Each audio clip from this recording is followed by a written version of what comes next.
আসসালামু আলাইকুম ওয়া রাহমাতুল্লাহি ওয়া বারাকাতুহু। আশা করছি সবাই ভালো আছেন। রোজা রমজানের দিন কোথাও যাওয়া হচ্ছে না, আর ভিডিও সেভাবে তৈরি করা হচ্ছে না। তো ভাবলাম যে কী নিয়ে ভিডিও করা যায়।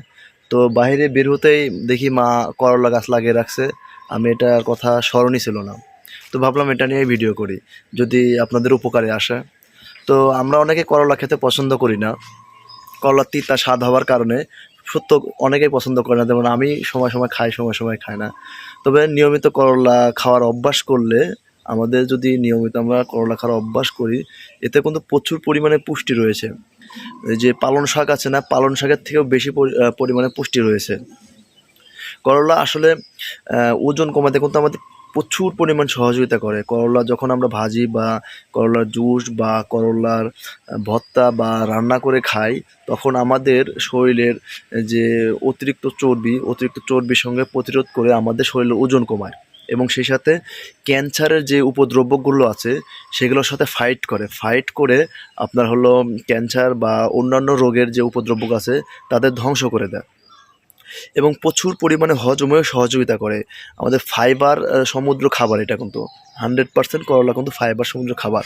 দেখতে পাচ্ছেন কি সুন্দর করলার গাছ হয়ে আছে, বাট যে পরিমাণে আশা করছেন সেই পরিমাণে কিন্তু একটা করলাও এখান থেকে আমার মা এখন পর্যন্ত খাইতে পারে নাই, আমার জানা মতে। এখন আমি বাসায় না থাকার পরে হয়েছিল কি না সেটাও জানি না।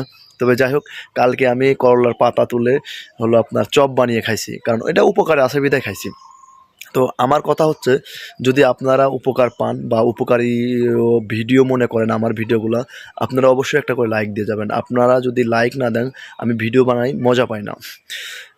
আর আরেকটা বিষয় হচ্ছে, করলা যখন আমরা খাবো সেদিকে লক্ষ্য রাখবো, বেশি অতিরিক্ত খাবো না, নিয়ম মাফিক প্রতিনিয়ত খেয়ে যাব।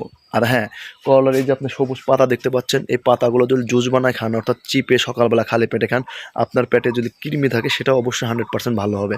তাই বলছি, করলার মতো বন্ধুত্ব তৈরি করুন, তাহলে উপকারে আসবে।